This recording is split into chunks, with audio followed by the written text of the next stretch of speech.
A lot of time and effort goes into creating videos like this, so if you're enjoying the content, please take a moment to hit the like button and subscribe to the channel.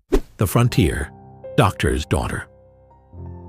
In 1887 on the Kansas prairie, Dr. Clara Whitaker and her 11-year-old daughter Emily traveled by horse and buggy to deliver babies, set broken bones, and fight diphtheria outbreaks in remote homesteads.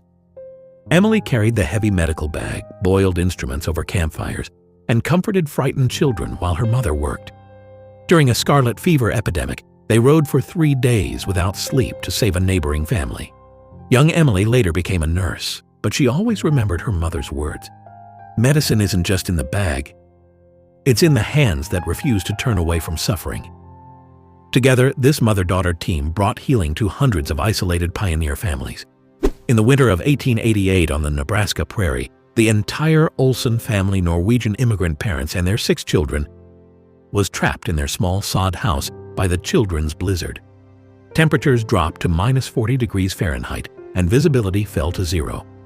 The parents tied ropes between the house and barn so the older children could feed the animals without getting lost. They huddled together under quilts, singing songs and telling stories to keep the younger ones calm. 10-year-old Lars kept a small fire going with dried buffalo chips while his sisters melted snow for water. When the storm finally passed after 3 days, the family emerged safe. Father Olson later said, "The blizzard tried to bury us, but we stayed warm because we stayed together." In 1934, during the Dust Bowl in Oklahoma, 12-year-old Mae Thompson built her own rain gauge from a glass jar and a ruler because the family farm was dying from drought. Every morning she measured and recorded the tiny amounts of rain in a notebook, comparing it with cloud patterns and wind direction. Her data helped her father decide when to plant the last seeds. Neighbors began coming to ask for her readings. Mae told her teacher, "The sky doesn't talk much anymore, but if I listen carefully with my jar, it still tells me when to hope." In 1917, in the remote pine forests of northern Wisconsin, the Novak family, Polish immigrant parents and their 7 children, decided their kids needed more than just farm work. They cleared a small patch of land and built a 1-room log schoolhouse with their own hands. The older children helped split logs, while the younger ones gathered moss to seal the cracks. Mother taught reading by firelight, and father taught math using measuring tools from the farm. For 5 years, the school served not only their family, but also neighboring settler children. On the first day it opened, Father Novak said with tears in his eyes, "We came to this land with nothing but our hands, and today we build a future with our minds." The Alaskan homesteader who survived the 1964 earthquake. On March 27, 1964, the Great Alaska Earthquake, 9.2 magnitude, struck while 28-year-old Sarah Klein was alone in her remote homestead cabin near Valdez.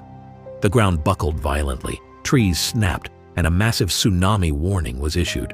Sarah grabbed her 2 young children, her dog, and a small pack of supplies and ran to higher ground as her cabin slid toward the sea.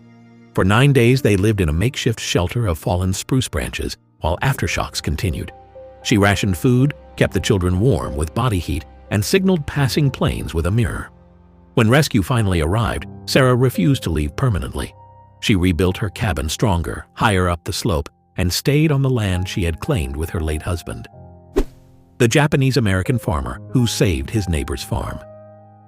In 1942, when Japanese-American families were forced into internment camps, 45-year-old Kenji Tanaka left his own strawberry fields in California to his wife and children. Before leaving, he promised his white neighbor, an elderly widow named Mrs. Ellis, that he would return to help. While interned at Manzanar, Kenji wrote detailed letters with farming instructions. After the war, he came back to find his own farm ruined, but Mrs. Ellis's land still intact because she had followed his guidance. Kenji then worked both farms for 2 seasons until the widow could manage again. He never asked for payment. When asked why, he simply replied, "Good soil doesn't care what face works it." In 1936, deep in the Appalachian Mountains, the Cooper family lived nearly 20 miles from the nearest town. There was no electricity, no telephone, no running water. The nearest doctor required half a day's journey by wagon. To outsiders, their life seemed impossibly difficult. To the Coopers, it was simply life. Every morning began before sunrise. The father split firewood for the stove. The mother baked cornbread and carried water from a nearby spring. The children completed chores before lessons started around the kitchen table. School books were scarce. Money was even scarcer. But the family possessed something many wealthier Americans lacked during the Great Depression: self-reliance. Their garden produced beans, potatoes, squash, and cabbage. A few chickens provided eggs. Wild berries, nuts, and game supplemented whatever the farm could not provide. When shoes wore out, they were repaired.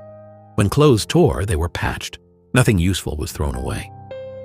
Winter brought the hardest tests. Snow often isolated the family for weeks, yet neighbors always found ways to help one another. A sack of flour, a load of firewood, a shared meal. In the mountains, survival was rarely an individual effort. Years later, one of the Cooper children reflected on those difficult days. "We were poor by every measure people used, but we never felt abandoned." The cabin was small. The work was endless. The future was uncertain. But within those rough log walls lived a family determined to endure whatever the mountains and life placed before them. This is the face of a successful revolution. This 1904 portrait shows the 7 train jumpers of Missouri. Children who refused to be separated and refused to be broken.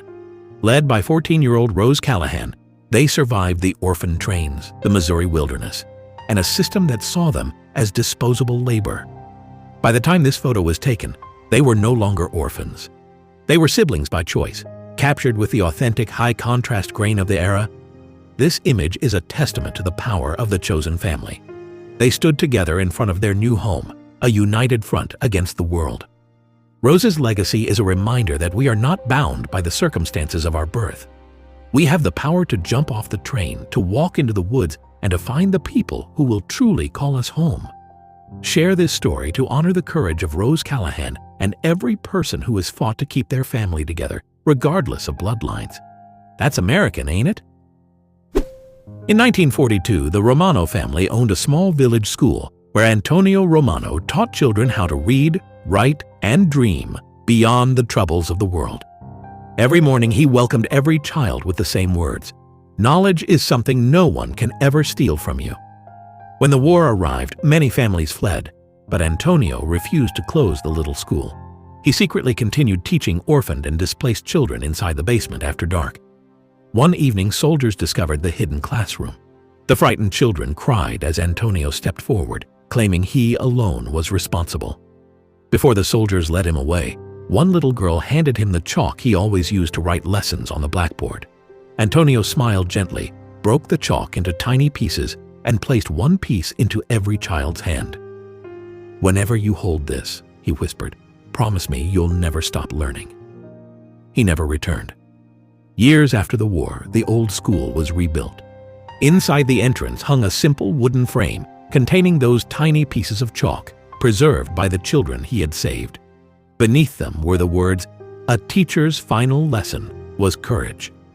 Every child who entered the school touched the frame before walking into class, ensuring Antonio's love for learning lived on long after the war had ended.